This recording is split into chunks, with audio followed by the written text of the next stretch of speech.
अरे टीव्हीचा आवाज कमी करा ना. हाय. अगं अरे मानसी ताई,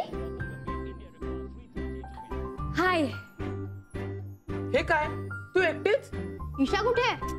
अरे काय, तिला बसू तर दे. अरे काय झालं, मी बाहेरून आले ना, त्यामुळे ईशाला नाही आणता आलं. हे काय, ती नाही आता मला खेळायला कोण? अरे सॉरी, पण काय करू मी, ईशा घरीच आहे रे. राहू दे रे आर्यन, चल आपण सिद्धेशकडे खेळायला जाऊ. अरे तुम्हाला माझ्याशी नाही का बोलायचं? चल चल. अरे पेढे तर खाऊन जा. कशी आहेत मुलं? कसले ग पेढे? अलका काकी आणि काका कुठे आहेत? एकत्रच सांगते. ओके, त्यांच्या रूम मध्ये ये. चल.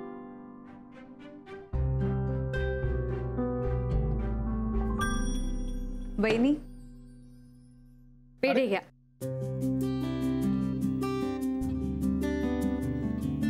मी हो हो चालेल चालेल. अगं पण कसले पेढे? सांगते. बरोबर. मी स्वतःचं क्लिनिक सुरू करणार आहे. छोटीशी जागा आहे, भाड्याने घेतलीये. ते डील आज फायनल झालं. अरे वा, वा, चला सुरुवात झाली नवीन. काय अभिनंदन. थँक्यू. दुसरं असं काका, मी निर्मला अक्कांना भेटले. आमचं असं ठरलं की विक्रांतच्या ज्या आत्ताच्या सायकेट्रिस्ट आहेत डॉक्टर राजहंस, मी त्यांना जाऊन भेटणार आणि त्यांच्याशी बोलणार. नाही म्हणजे तू आणि आत्या जे ठरवाल ते योग्यच असेल. आणि मला तर काही कळतही नाही त्यातलं. थोडक्यात काय तर, विक्रांत सोबत काम करताना माझे जे अनुभव होते ते मी डॉक्टरांशी शेअर करेन.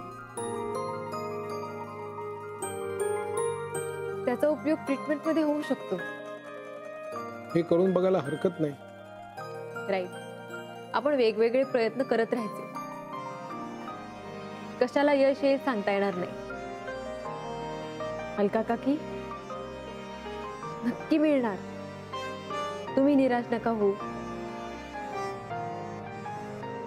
खरंय, तू जे काही करशील ना त्याला आम्हा सगळ्यांचा सपोर्ट असेल. हो खरंय, माझा विक्रांत बरा व्हायला हवा हे सगळ्यात महत्वाचं. बघू काय होतं ते. चला मी निघते आता. इशू वाट बघत असेल. विक्रांतला भेटणार नाही. काका